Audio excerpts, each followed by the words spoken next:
Stroke merupakan penyebab utama kedua kematian di seluruh dunia. Stroke terjadi ketika salah satu pembuluh darah yang membawa oksigen untuk otak pecah atau tersumbat. Apabila aliran darah ke otak terhambat selama 3 hingga 4 menit atau lebih dapat menyebabkan kematian pada bagian otak tersebut. Penyebab terjadinya stroke hampir sama dengan penyakit jantung koroner atau penyakit pembuluh darah vaskular lain. Terdapat 2 jenis stroke, yaitu stroke hemogarik yang disebabkan oleh pembuluh darah arteri yang pecah dan stroke iskemik yang disebabkan oleh pembuluh darah arteri yang tersumbat. Berdasarkan studi yang dilakukan oleh Global Burden of Disease, faktor resiko potensial yang dapat dimodifikasi merupakan 9% dari penyebab stroke. Faktor-faktor tersebut yaitu hipertensi, peningkatan kadar lemak, dan diabetes. Diketahui pula bahwa lebih dari 75% faktor resiko yang diakibatkan oleh faktor-faktor yang dapat diubah tersebut dapat diringankan dengan mengendalikan faktor resiko yang terjadi akibat kebiasaan atau gaya hidup, seperti kebiasaan merokok, tingkat aktivitas fisik yang rendah, pola makan tidak sehat, dan obesitas abdominal. Terdapat beberapa cara yang dapat dilakukan untuk mencegah terjadinya penyakit stroke sejak dini. 1. Menjaga tekanan darah normal. Tekanan darah atau hipertensi merupakan penyebab utama terjadinya stroke baik pada pria maupun wanita. Penting untuk melakukan pengecekan tekanan darah secara rutin agar dapat segera dilakukan penanganan ketika terdapat peningkatan tekanan darah. Apabila tidak segera dilakukan tindakan penanganan, tekanan darah tinggi dapat meningkat kemungkinan terjadinya stroke 4 hingga 6 kali lebih tinggi. Keadaan tekanan darah tinggi dapat menyebabkan penebalan pada pembuluh darah dan pembentukan plak dari lemak atau kolesterol. Apabila salah satunya terlepas dari pembuluh darah selanjutnya dapat menghambat atau bahkan menutup suplai darah untuk otak. 90% hingga 95% tekanan darah tinggi disebabkan karena faktor genetik atau faktor gaya hidup. Sebagai pencegahan terjadinya tekanan darah tinggi yaitu dengan mengubah gaya hidup, diantaranya dengan mengurangi konsumsi garam, menghindari konsumsi alkohol yang berlebihan, dan menjaga berat badan tetap ideal. Tekanan darah yang dianjurkan yaitu pada angka 120/80 mg air raksa. 2. Menjaga kadar gula darah. Pasien diabetes mellitus tipe 2 memiliki kemungkinan mengalami stroke 2 hingga 4 kali lebih tinggi. Apabila tidak ditangani dengan baik, diabetes mellitus dapat memicu terbentuknya penumpukan lemak atau penyumbatan pembuluh darah. Pada individu dengan diabetes mellitus, penting untuk melakukan pemeriksaan kadar gula darah secara rutin, mengkonsumsi obat yang telah diresepkan, serta diimbangi dengan konsumsi makanan sehat dan berolahraga untuk menjaga kadar gula darah pada angka normal.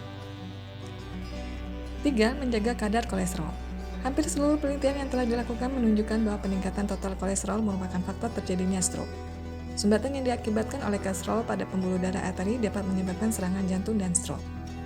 Oleh karena itu, penting untuk selalu memastikan lemak dan kolesterol berada pada kadar normal, yaitu pada kolesterol total kurang dari 200 mg per desiliter.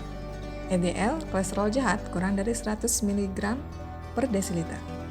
HDL, kolesterol baik, lebih dari 60 mg per desiliter. Untuk mendapatkan kadar kolesterol yang normal dapat dilakukan dengan mengkonsumsi makanan bergizi dan beragam, dan melakukan aktivitas fisik yang rutin. Apabila kedua hal tersebut sudah tidak cukup untuk menjaga kadar kolesterol normal, dapat dilakukan dengan mengkonsumsi bantuan obat. 4. Pola makan sehat. Individu dengan kebiasaan mengkonsumsi makanan lebih sehat seperti dengan mengkonsumsi buah-buahan, sayuran, biji-bijian, makanan berserat, makanan dengan kandungan asam lemak omega seperti terdapat pada diet Mediterranean diketahui memiliki resiko penyakit kardiovaskuler dan stroke yang lebih rendah. Mengurangi asupan natrium dan meningkatkan asupan potasium, mengurangi konsumsi sugar sweet beverage seperti minuman bersoda, minuman olahraga, minuman elektrolit, mengkonsumsi produk rendah lemak dari susu dan olahannya. Selain itu, dengan meningkatkan konsumsi buah dan sayuran juga disarankan untuk dapat menurunkan tekanan darah tinggi yang kemungkinan besar juga dapat menurunkan risiko terjadinya stroke. Konsumsi ikan secara rutin dapat mengurangi risiko stroke, berlainan dengan konsumsi rutin daging-dagingan yang dikaitkan dengan peningkatan risiko kejadian stroke. Kebiasaan konsumsi teh dan kopi yang tidak berlebihan 3-4 cangkir juga dapat menurunkan risiko stroke dibandingkan pada individu yang tidak mengkonsumsinya. Hal ini kemungkinan dikarenakan kandungan antioksidan pada teh atau kopi yang dapat meningkatkan fungsi endotelial. Meningkatkan konsumsi buah dan sayur lebih dari 5 sajian per hari juga terbukti dapat mengurangi risiko kejadian stroke. 5. Menurunkan berat badan. Penurunan berat badan pada individu obesitas dapat menurunkan risiko stroke dan juga risiko penyakit lain seperti infark miokardial, diabetes, dan tekanan darah tinggi. Tindakan yang dapat dilakukan untuk mengurangi berat badan akibat obesitas yaitu dengan perubahan kebiasaan atau gaya hidup yang di dalamnya termasuk menjaga pola makan dan rutin berolahraga. 6. Aktivitas fisik. Aktivitas fisik dapat dikaitkan dengan kejadian stroke berdasarkan berbagai penelitian yang telah dilakukan. Berolahraga secara rutin akan berperan dalam penurunan berat badan dan menurunkan tekanan darah. Pada orang dewasa, aktivitas fisik yang disarankan yaitu setidaknya olahraga aerobik tingkat sedang selama 40 menit dan dilakukan 3-4 kali dalam 1 minggu.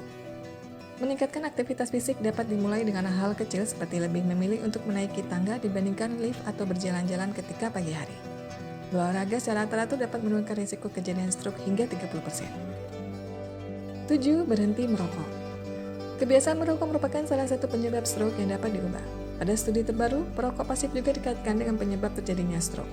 Kebiasaan merokok dapat mengentalkan darah yang selanjutnya dapat menambah plak yang terbentuk pada pembuluh darah arteri. Resiko stroke menurun hingga 50% setelah seseorang berhenti merokok selama 1 tahun dan faktor resiko dapat dianggap setara dengan individu yang bukan perokok setelah berhenti merokok selama 5 tahun. Info yang kami berikan telah melalui validitas informasi kesehatan yang aktual dengan pendekatan ilmiah. Direview tenaga ahli dan dokter. Jangan sampai Anda melewatkan info kesehatan yang krusial dan mungkin dapat menyelamatkan keluarga dan teman kita. Jangan lupa subscribe dan nyalakan lonceng notifikasi agar tidak ketinggalan info dari Halo Sehat.